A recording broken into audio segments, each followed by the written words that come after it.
የእናቴ ነገር አይሆንልኝም፣ እሷም የኔ ነገር አይሆንላትም። ያለ እናት ምን መላለው ሁሉ ከንቱ። በትላንትናው ዕለት የባህል ሙዚቃ አምባሳደሩ የአርቲስት ሰማኸኝ በለው የቀብር ስነ ስርዓት ተፈጽሟል። ብዙ ሰው ነበረ፣ ቤተሰቦች፣ ወዳጅ ዘመድ፣ አድናቂዎች በቦሌ ቡልቡላ መድኃኔዓለም ቤተክርስቲያን ተገኝተው የምንወደውን ባለድምጸ መረዋውን ሰማኸኝ በለውን ተሰናብተውታል። በለቅሶው ክስተት ላይ አንድ አሳዛኝ ነገር ተከስቷል። የሰማኸኝ በለው እናት ወይዘሮ እናትነሽ ቢልልኝ ልብ በሚሰብር ሁኔታ ሀዘኑን አስተናግደዋል። እንግዲህ በጣም የሚወዳቸው ልጃቸውን ነው ያጡት። የእናቴና የኔ አታችመንት በጣም ትንሽ ከሌላው ይለያል። አሁን ቡናይቱን እጠጣለሁኝ፣ ድምጥህን ሰማሁኝ። እናት ምንም ሆነ ምንም ልጇ ነውና የሰማኸኝና የእናቱ የወይዘሮ እናትነሽ ግንኙነት ደግሞ በጣም የጠበቀ ነበረ፣ የተለየ ነበረ። ከዚህ ቀደም በሰጠው ቃለ መጠይቅ ላይ ስለ እናቱ አንስቶ ሲያጫውተን ምንድነው ያለው? ጠዋት የመጀመሪያ ስራዬ ፈጣሪን አመስግኜ እሷ ጋር መደወልና ድምጿን መስማት ነው ብሏል። ከዛም ደውዬላት እንዴት አደርሽ፣ ቁርስ ቀመሽ ወይ፣ ቡና ጠጣሽ ወይ ስላት ድምጽህን ሳልሰማ ነው የምትለኝ ብሏልና በጣም ነው የሚያሳዝነው። በኋላም ማታም ላይ ይደዋወሉና ደናደሪ ብሎ ተሰናብቶ ነው የሚተኛው የነበረው።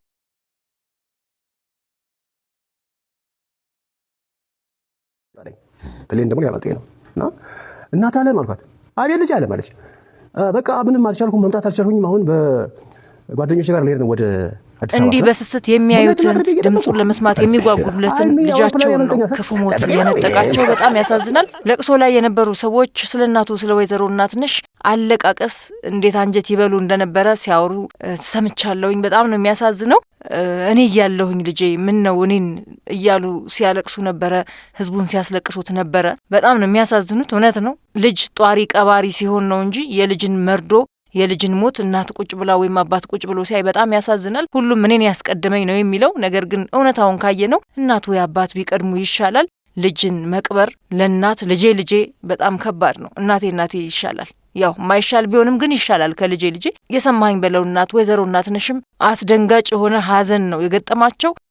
እንግዲህ እስከ ዕለተ ሞታቸው ድረስ የማይረሱት ነው። ምክንያቱም ከሌሎች ልጆቻቸው በተለየ ከሰሚ ጋር የነበራቸው ቅርበት የተለየ ነበረ። አግብቶ ወልዶ እንግዲህ 36 ዓመት በትዳር ቆይቶም እንኳን ጠዋትም ማታም እየደወለ ድምጻቸውን የሚሰማ ቀኑን በሳቸው ድምጽ የሚጀምር ልጅ ነው ያጡትና በጣም ያሳዝናል። ይሄ መላመድ በጣም ክፉ ነው። አርቲስት ሰማኸኝ በለው የ4 ልጆች አባት ነው። እንግዲህ ከ5 ዓመት በፊት በሰጠው ቃለ መጠይቅ 3 ወንድ ልጆች አሉኝ ለቁም ነገር በቅተዋል ብሎ ነበረ።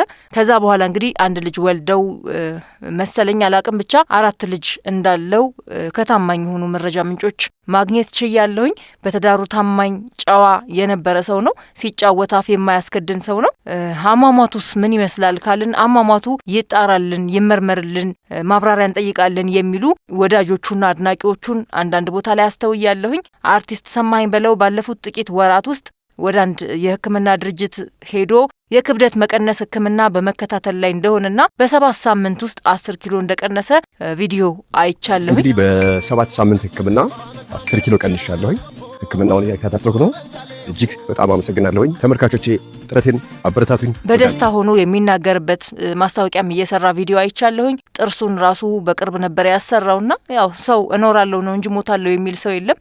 በዚህ ሁኔታ ግን ባልታሰበ ሁኔታ ትንሽ አመመኝ ብሎ ልጆቹ ወደ ሆስፒታል እየወሰዱት እያለ መኪናው ላይ ዘንበል ብሎ ነው የሞተውና ልብ ይነካል በጣም። ክብደት ለመቀነስ የተጠቀመው መድኃኒት ጤናውን ጎድቶት ይሁን ወይም ደግሞ በጣም ራሱ ላይ ጫና አድርጎ ክብደት ለመቀነስ ምግብም አልበላ ብሎ ይሁን ብቻ ምክንያቱ አይታወቅም። ድንገተኛ የሆነ አሟሟት ነው። ታዋቂ ሰዎቻችን ላይ በድንገት ሞቱ የሚል ነገር እንሰማለን። መኪናውን እያሽከረከረ ሄዶ ሞተ፣ ድንገት ቁጭ ባለበት ነው ያሸለበው፣ ሻወር ወስዶ ወይም ሻወር ወስዳ ስትወጣ ነው የሞተችው። ብቻ ብዙ እንደዚህ አይነት ነገሮችን እንሰማለንና የአርቲስት ሰማኸኝ በለው አሟሟት ድንገታዊ ነበረ። ከሰማችሁት ቀደም ባለው ከ1 ዓመት በፊት በነበረው ቃለ መጠይቁ ላይ ምንም አይነት በሽታ የለብኝም፣ ከ6 ዋና ህመሞች ከነደም ግፊት ከነስኳር ነጻ ነኝ፣ በውፍረቴም ደግሞ ያን ያህል አልሳቀቅበትም፣ እንደውም ብጨምርም ችግር የለውም ሲል ነበረ። ነገር ግን እንደምታስታውሱት ያኔ የነበረው ማህበራዊ ሚዲያ ላይ ይጻፍ የነበረው ነገር እሱን እንግዲህ ክብደት እንዲቀንስ አነሳስቶት ወደዚህ የማይሆን ነገር ውስጥ ከቶታል። በተለይ ደግሞ ከወገብ በታች በጣም ኪሎ ጨምሮ ነበረ። 115 ኪሎ ደርሼ ነበር፣ ትንሽ እየቀነስኩ ነው ብሎ ነበርና ብዙ ትችቶች ገጥመውት ነበረ ከሰውነቱ ጋር በተያያዘ።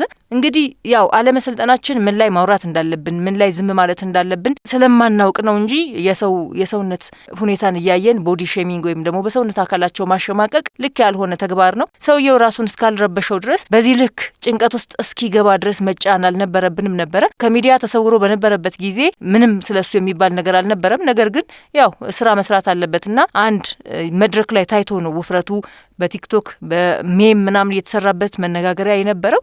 ሰሚ በጣም ትሁትና ተጫዋች እንደነበረ ወዳጆቹ ይመሰክራሉ። እኛም የማንክደው ሀቅ ነው። ከዚህ ቀደም ባምቢስ ድልድይ ላይ የመኪና አደጋ ደርሶበት ነበርና በነገራችን ላይ ድልድዩ ሰማኸኝ ድልድይ እየተባለ ይጠራል እስከ ቅርብ ጊዜ ድረስና በዛን ወቅት አንድ ሰው ገጭ ተገለሃል ተብሎ እሱ ባሌለበት አሜሪካ ባለበት ነበረ የ5 ዓመት እስር የተፈረደበት። ነገር ግን ሰሚ ይሄንን ሲሰማ በቃ ወደ ሀገር ያልመለስም አላለም። ወደ ሀገሩ ተመልሶ አልገደልኩም፣ ነገር ግን የተጣለብኝን ቅጣት እፈጽማለሁ ብሎ ወደ ማረሚያ ቤት ገብቶ ነበረ። ማረሚያ ቤትም በነበረው መልካም የሆነ ስነ ምግባር 2 ዓመት ከ6 ወር አካባቢ ይመስለኛል ታስሮ በኋላ ላይ ተፈታ ማለት ነው። ከዛ ጊዜ ጀምሮ ነው እንግዲህ የውፍረቱ መጨመር የጀመረው። እስር ቤትም እያለ ከእስር ቤትም ከወጣ በኋላ ብዙ ጊዜ ቁጭ ብያለሁ ብሏል። እናም ከመቀመጥ የመጣ ነው ውፍረቴ፣ ህመም ግን የለብኝም ብሎ ነበረ። ነገር ግን አእምሮን የሚነኩ አስቀያሚ የሆኑ ሜሞች ሲሰሩበት ነበረ። ያው ሶሻል ሚዲያ ማየቱ አይቀርምና ሰዎችም ለምን አትቀንስም ምናምን ሲሉት ወደ ክብደት የሚያስቀንሱ ድርጅቶች ሄደ።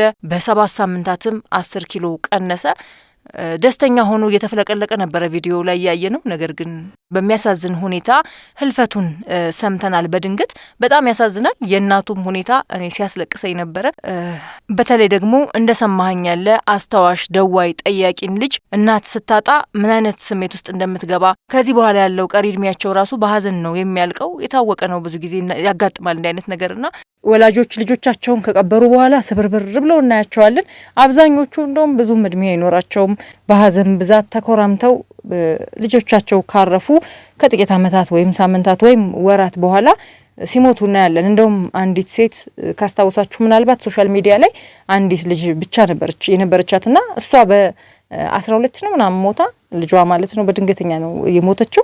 እናትየዋ ከ10 ቀን በኋላ ሞተች እንዲሁ በቃ ሆስፒታል ገብታና የቤተሰብ ሀዘን በጣም ከባድ ነው።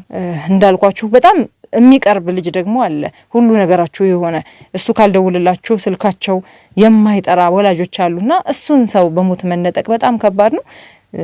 ይህንን ቃለ መጠይቅ የሰሜን ሳይ ይህንን ቪዲዮ ልሰራ የተነሳሁትም ለዛ ነው። በጣም ነበር ያሳዘኑኝ። ቃለ መጠይቁን ከሰማው በኋላም እንዴት ነው እኒህ ሴትዮ የሚሆኑት የሚለው ነገር ሁሉ አስጨንቆ የነበረ እንደሰው። ከዛ ደግሞ ስለ ቀብር ስነ ስርዓቱ ሳጣራ እናቱ በጣም ያሳዝኑ ነበረ። ልጄ ካንተ በፊት ያርገኝ ምን ነው እኔ እያለሁኝ እያሉ ሲያለቅሱ ነበረ። ትንሽ ጤናም ያላቸው አይመስለኝም ወይም በሀዘኑ ምክንያት ብቻ አላቅም ከብዷቸው ነበረ። እንደዛ ሆነው ነው ያየናቸው ሲሉኝ የበለጠ ደግሞ የሰማኝንም ቃለ መጠይቅ ከሰማው በኋላ በጣም ልቤ ስለተሸበረ ይህንን ቪዲዮ ልሰራ ወደድኩኝ። እባካችሁ ሰውን በሰውነቱ አናሸማቅ። ደህና ጤነኛ የነበረው ሰውዬ ያው ሶሻል ሚዲያ ላይ ወጥቶ እንደገና ከታየና መነጋገሪያ ከሆነ በኋላ ጤናውን አጥቶ ሳያስበው መሞቱ በጣም ያሳዝናል። ለቤተሰቦቹ፣ ለወላጅናቱ፣ ለእህት ለወንድሞቹ፣ ለባለቤቱ፣ ለልጆቹ በአጠቃላይ ለሚወዳቸው በሙሉ መጽናናትን እመኛለሁ። ለሱም ነፍሱ በሰላም ተረፈ።